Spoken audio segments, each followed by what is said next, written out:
Pranab news official চ্যানেলে আপনাদের সবাইকে স্বাগত। আশা করি আপনারা সকলেই ভালো আছেন। আজ একটা আপডেট দেওয়ার জন্য ভিডিওতে এলাম। তো তার আগে বলি, যারা চ্যানেলটি প্রথম দেখছেন আপনারা প্রত্যেকে লাইক, শেয়ার, কমেন্ট আর সাবস্ক্রাইব করবেন। আর যারা চ্যানেলটি দীর্ঘদিন দেখছেন কিন্তু লাইক শেয়ার করেননি, আপনারা প্রত্যেকে লাইক, শেয়ার, কমেন্ট আর সাবস্ক্রাইব করে চ্যানেলটির পাশে থাকবেন। যে আপডেটটি দেবো এটা কোনো আপডেট না, এটা হচ্ছে একটি দুঃখজনক ব্যাপার।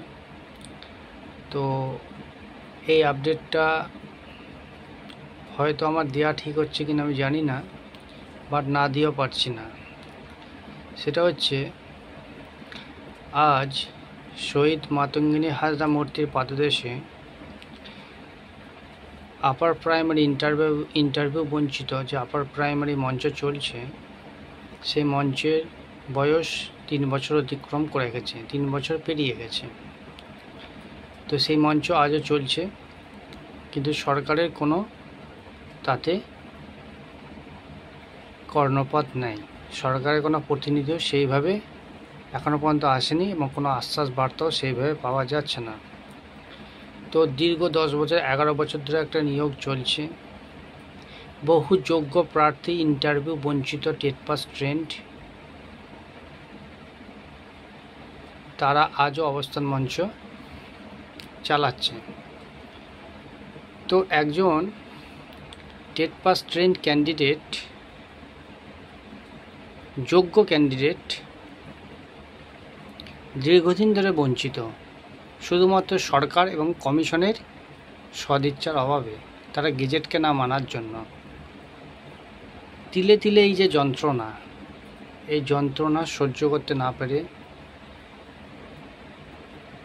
আমাদেরই এক সহপাঠী রিয়া আজ আমাদের ছেড়ে চলে গেছে। তো যে ঘটনাটা ঘটেছে, দীর্ঘদিন ধরে একটা নিয়োগ, তার যে মানসিক যন্ত্রণা, তিলে তিলে প্রত্যেকটা ক্যান্ডিডেটকে প্রচণ্ড কষ্টের সাথে দিন কাটাতে হচ্ছে। রিয়া এই যন্ত্রণা সহ্য করতে না পেরে প্রচণ্ড অসুস্থ হয়ে পড়ে, তীব্র মানসিক যন্ত্রণা, অবসাদ। একজন যোগ্য ক্যান্ডিডেট, টেট পাস ট্রেন্ড, শুধুমাত্র কমিশন এবং সরকারের সদিচ্ছার অভাবে আজকে আমাদের ছেড়ে রিয়া চলে গেছে। তাকে আর আমরা কোনোদিনই পাবো না।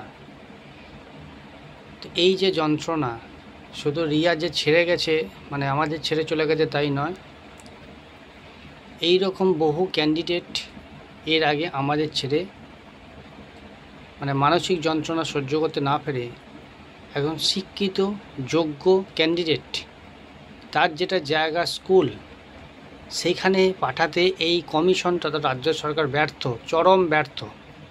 এই 26,000 চাকরি প্রার্থীর কী অবস্থা, প্রত্যেকটা চাকরির একই অবস্থা। 2011 পর থেকে যতগুলো চাকরি হয়েছে প্রত্যেকে যদি ঠিকঠাক তদন্ত হয়, কারোর চাকরি থাকবে নাই বলে দিলাম। এর দায়টা কার? আজকে যদি গেজেটকে মানা হতো, আজকে যদি সিট আপডেট করা হতো, কাউকে এই পৃথিবী ছেড়ে চলে যেতে হতো না, প্রত্যেকেই চাকরিটা পেয়ে যেত। একটা নির্লজ্জ অপদার্থ কমিশন, অপদার্থ সরকার, এদের লজ্জা নেই, ভ্রুক্ষেপ নেই, শুধু বড় বড় ভাষণ। আর তাদের জন্য এক এক করে ক্যান্ডিডেট আমাদের ছেড়ে চলে যাচ্ছে। জানি না যাতে এই ঘটনা আর পরবর্তীতে যেন না ঘটে, সেটাই আমরা আশা করব। কারণ সত্যি এটা সহ্য করা যায় না। আমি এর বেশি আর কিছু বলতে পারছি না। আজ আমরা সবাই মর্মাহত, সত্যি বলার ভাষা নেই। তো রিয়া যেখানেই থাকুক, আপনারা প্রত্যেকেই তাকে আশীর্বাদ করবেন, সেই জন্য ভালো থেকে তার আত্মার শান্তি কামনা করবেন। আজ এর বেশি আর কিছু বলছি না। ধন্যবাদ।